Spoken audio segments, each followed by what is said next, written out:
Japanese സിനിമാറ്റോഗ്രാഫറാണ്.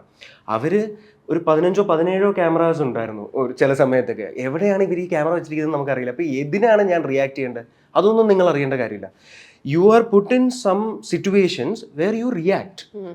So അതൊരു ആക്ടറിനെ സംബന്ധിച്ചിടത്തോളം ഭയങ്കര ഒരു പുതുമയാണ് അല്ലേ. നമുക്ക് ഡയലോഗ്സ് ഒന്നും അല്ല, നമ്മൾ ആക്ച്വലി ഒരു റിയാലിറ്റി ഷോയുടെ ഭാഗമായിട്ടാണ് ഇതിനകത്ത് കഥ വരുന്നത്. അപ്പം ശരിക്കും റിയാലിറ്റി ഷോയിലുള്ള ആ കണ്ടസ്റ്റൻസ് റിയാക്ട് ചെയ്യുന്ന പോലെയാണ് ഞങ്ങൾ റിയാക്ട് ചെയ്തത്.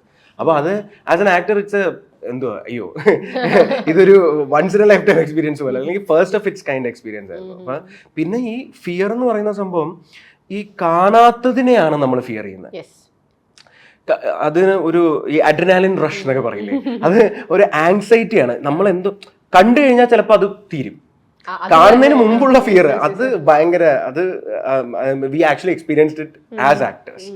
അപ്പൊ അത് അങ്ങനത്തെ ഒരു എക്സ്പീരിയൻസ് നമുക്ക് ഉണ്ടാക്കി തന്നത് ഈ ക്രൂ ആണ് ആക്ച്വലി. അപ്പൊ അതുകൊണ്ട് എനിക്ക് ഭയങ്കര ഒരു എക്സൈറ്റിംഗ് ആയിട്ടുള്ള ഒരു